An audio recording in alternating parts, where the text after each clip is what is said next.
আজ করলাম এই যে দেখুন ঝিঙের ভাপা কি সুন্দর হয়েছে। হরে কৃষ্ণ বন্ধুরা, তোমরা সবাই কেমন রয়েছো? আশা করি সবাই ভীষণ ভালো রয়েছে। তো বন্ধুরা, এই যে সকাল থেকে ব্লগটা স্টার্ট করলাম। আর যদি ব্লগটা ভালো লেগে থাকে অবশ্যই like, comment, share, subscribe and follow করতে বলবেন না। এই যে প্রথমে 3-4টার মতো ঝিঙা নিয়েছি। ঝিঙাগুলো সুন্দর করে এখানে ছুলে এই যে দেখুন সবগুলো এই যে ধুয়ে আমি রেডি করে নিয়েছি, একটু লম্বা লম্বা সাইজের কেটে নিয়েছি। তারপর একটু তেলের মধ্যে পাঁচফোড়ন দিয়ে আমরা এই যে ঝিঙাগুলো সুন্দর করে একটু হালকা লাল লাল করে ভাজাভাজি করে নেব। তারপর একটু পর হলুদ লবণ দিয়ে আমরা নাড়াচাড়া করে ঢাকনা দিয়ে রেখে দিব। তারপর এই যে আদা সেদ্ধ মতন হয়ে যাওয়ার পর তারপর এই যে একটু পর নাড়াচাড়া করে আমরা নামিয়ে নেই, হয়ে যায়।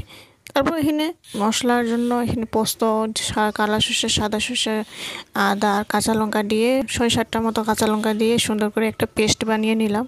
তো এই যে একটা টিফিন বাটিতে ভরে নিয়েছি, কারণ ভাপা বানাবো।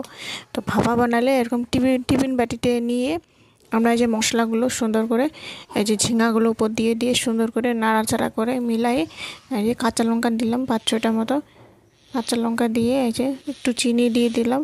তারপর এখানে সর্ষের তেল দিয়ে ঢাকনা দিয়ে রেখে দিই। এই যে টিফিনের মতো করে নিয়েছি, টিফিনে ঢাকনাটি দিয়ে দিই। তারপর এখানে আধা সসপ্যান মতো জল দিয়েছি, জল দিয়ে এই যে সুন্দর ভাপা দিয়ে আমরা 25-20 মিনিট মতো আমরা এই যে বয়েল করার মতো, সেদ্ধ করার মতো করে নিব, ভাপ দিয়ে দিব।